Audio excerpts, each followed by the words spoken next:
Здравейте, мили приятели! Това предаване е за всички, които все още не са наясно с моята интегрална система за изцеление. Започвам първо от гимнастиката. Много хора, които смятат, че това е йога, значи, тълкувайки по думата йога, самовнушение, медитации, бягство от света, искам да ви запозная с това, че конкретно тангра, интегрално изцеление, гимнастиката има части от йога, има части от тайцзи, от цигун, и тези части не са нито религиозни, нито философски. Тези части, в които влизат в тангра, интегрално изцеление, гимнастика, това са изцяло за работа на механиката на тялото. Разтягане на мускулите, защото аз съм терапевт повече от 27-8 години. Работя основно с хора с парези, хора, които са след инсулт, инфаркти, неподвижни, катастрофи.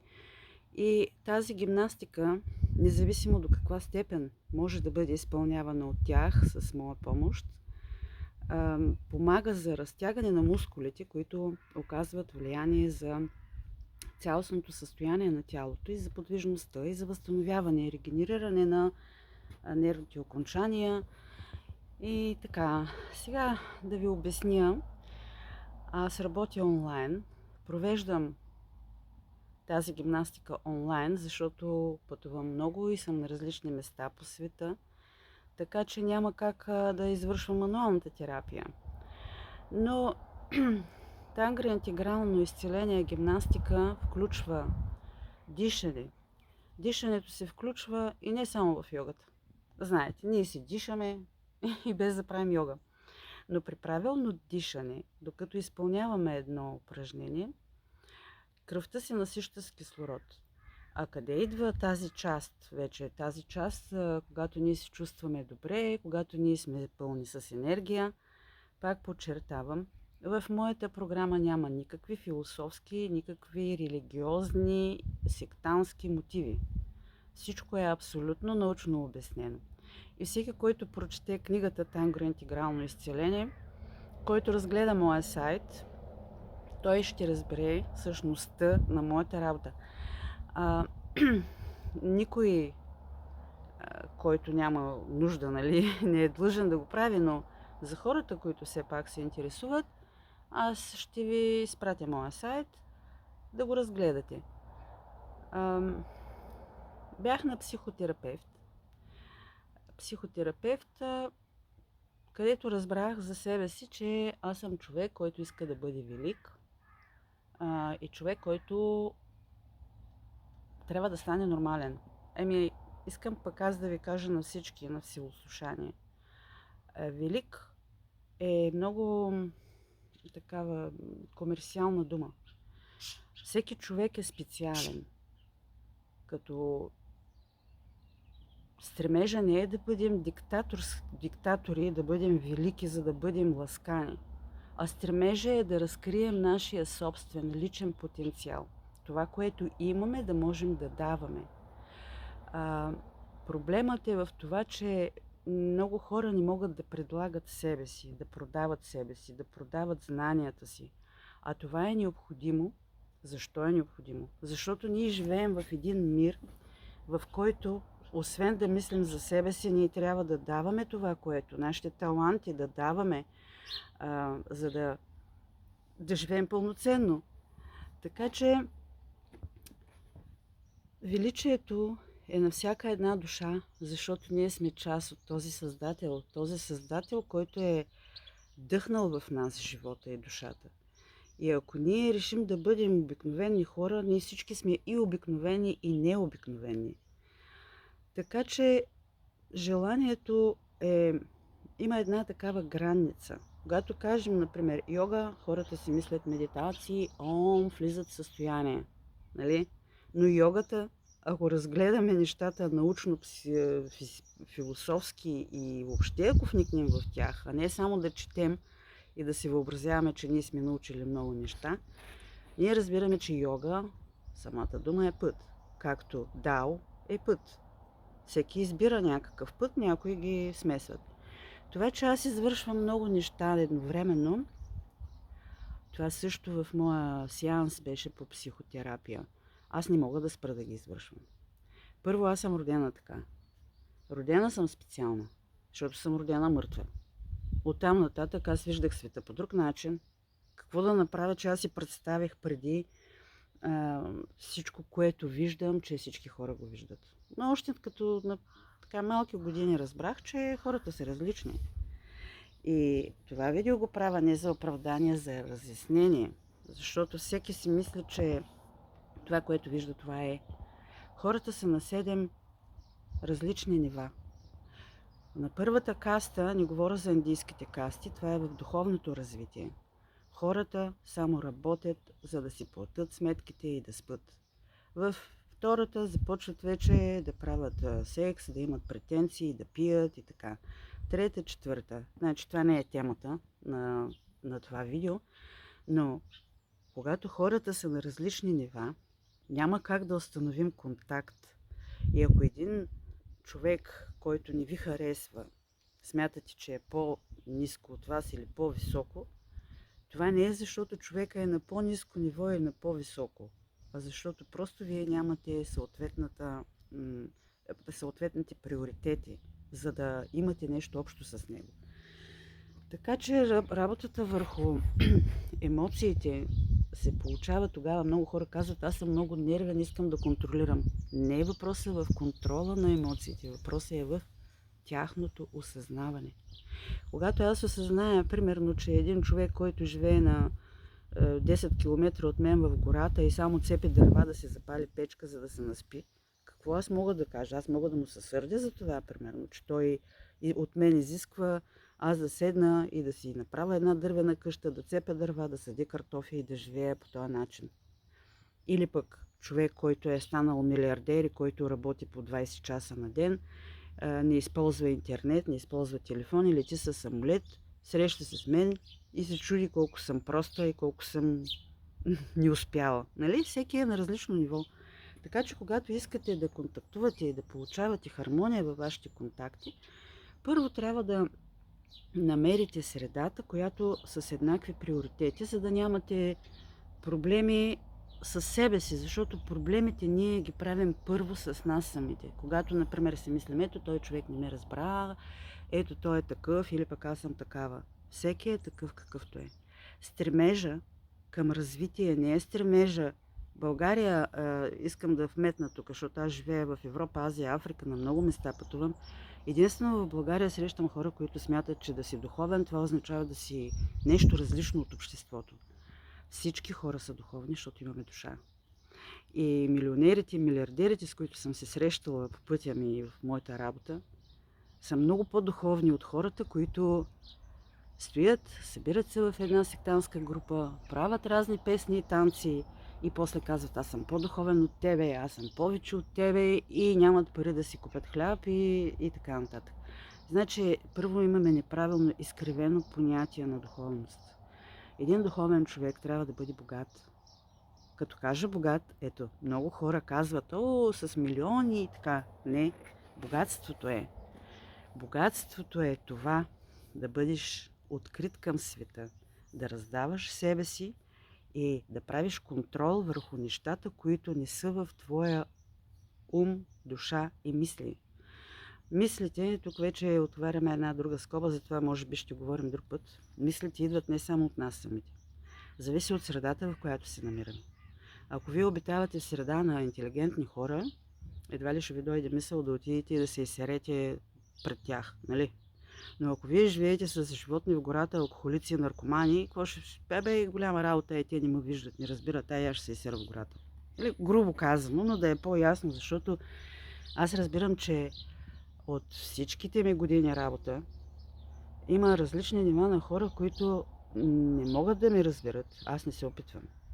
Това е проблема им. Те са стигнали до някъде. Това нали, не е моята задача, аз да карам всеки да ме разбере. Но тези, които ме разбират, за тези, които съм видимка и тези, които са доволни от моята работа с тях, те знаят.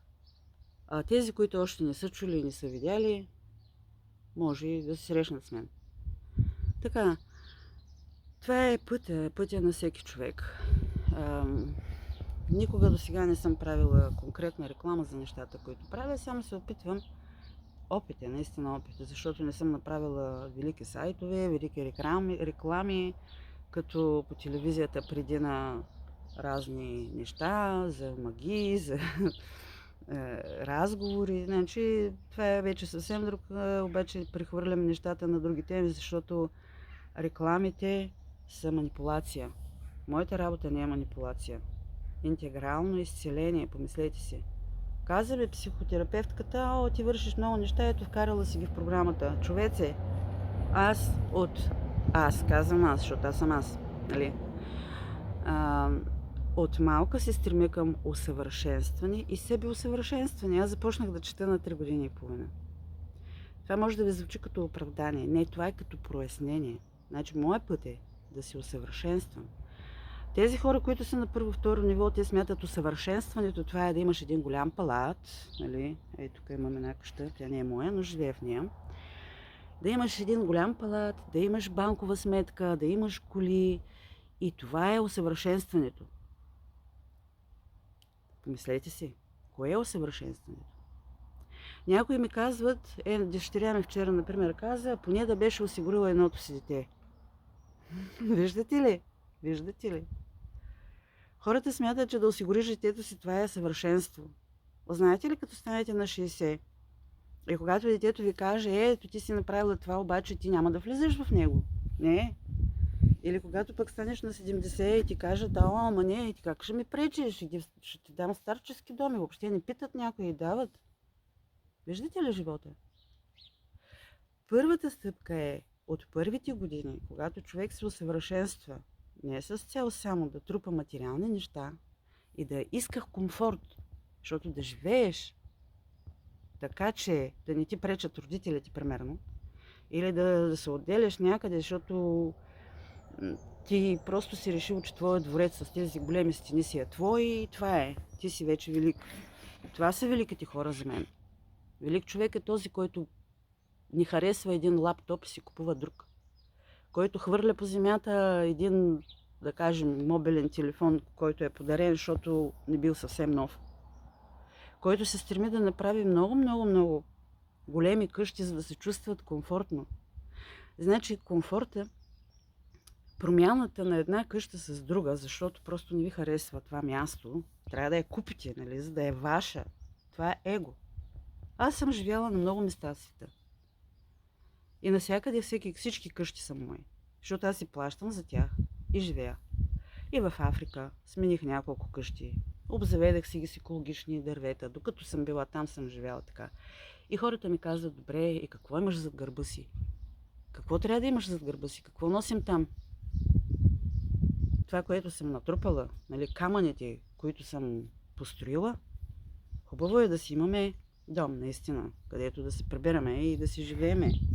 А за хората, които живеят статичен живот, има такива.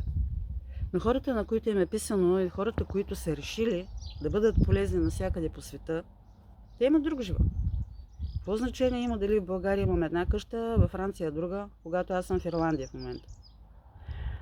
Не разчитам, че някой ще ми разбере. Има и друго. Казва се от много народ. Като се пенсионираш. Бе, хора, вие добре ли сте? Аз да работя цял живот, аз съм на 60 години, една започна. Да работя цял живот за една пенсия от 100 лева, 200 лева и да живея в България в една мизерна къща. Това е нивото. Първото, второто. На хората, които са, нали, се развити. Аз съм над тях. В смисъл, така е, факт. Защото, какво значи да бъдеш осигурен? Аз имах дом, бях осигурена, вложих пари за къща, мислих, че съм осигурена. Живота ми показва, нищо не е сигурно на мен. Всеки е различно. Така, да се върнем към гимнастиката. Гимнастиката е много важна, много важна за хора, които наистина искат да се движат, хора, които искат да бъдат здрави, млади и красиви.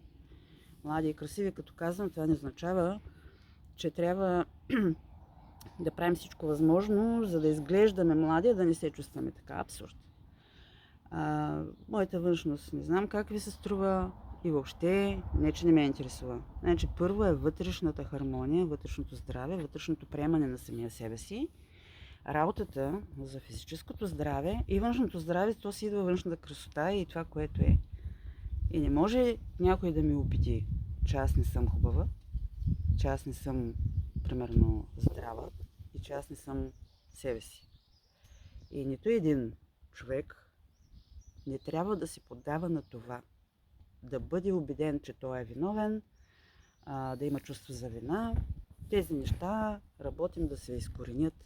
Когато човек има чувство за вина, когато човек има чувство, че не е това, което е и да иска да се приспособи към някого и към живота на хората, които са около него, тогава той губи себе си и става шизофрения, хора. Разберете, шизофрения. Човек живее в шизофренен свят. Така, има много неща, които ще си говорим. За много. Темите са много. Това нещо е записано в книга. Виждам, че много хора предпочитат личния контакт. Можем да си говорим и по скайп, и по WhatsApp. Аз работя онлайн. Това е моята професия. Аз не мога да променя пътя си, защото не искам. Аз съм го тръгнала от как съм осъзната. А това, че съм различна, е факт. Различна съм, защото всеки е различен. Защото не съм лицемер. Аз мога да бъда. И съм. Докато работя по 7 часа на работа, аз съм лицемер. Защото аз трябва да се усмихвам и да приемам това, което е. Но това пък е един урок. Това ми отработва много емоции, много неща, които преди съм смятала, че са невъзможно да бъдат. Всяка работа, всяко място, където човек отива, това е място той да бъде усъвършенстван и развит. Но пак казвам, не само духовно. Това са 3 неща. Морално, ментално, материално. Това са нещата, които сме ние, нашата цялостност. Аз не мога да отида да правя секс с един мъж и да живея с друг. Например. Не, че смятам, че е ненормално. Има хора, които правят с 5, с 10 и с мъже и с жени. Всеки си има някакъв лайфстайл, начин на живот. Никой не съдя. Всеки приема себе си такъв какъвто е. Това е за сега. Започваме онлайн гимнастиката, която си правим с много хора по света, но аз ще започна да ви пращам отделни части, в зависимост от вашите проблеми. Много хора се притесняват да ми се обаждат, защото аз не вземам пари, кой каквото даде. Явно това е пречка. И затова ви казвам, един час работа е 60 евро. Който е съгласен, който иска да ми потърси. За тези, които не искат да работят без пари. Много целувки, много любов. Интегралната гимнастика е невероятна за вашия гръбначен стълб, вашето физическо, психическо и емоционално самочувствие. Обичам ви, деца, на майката Земя и мои приятели и всички хора по земята, които каквито и да са, това са частица от божествената същност, частица от мен. Целувки.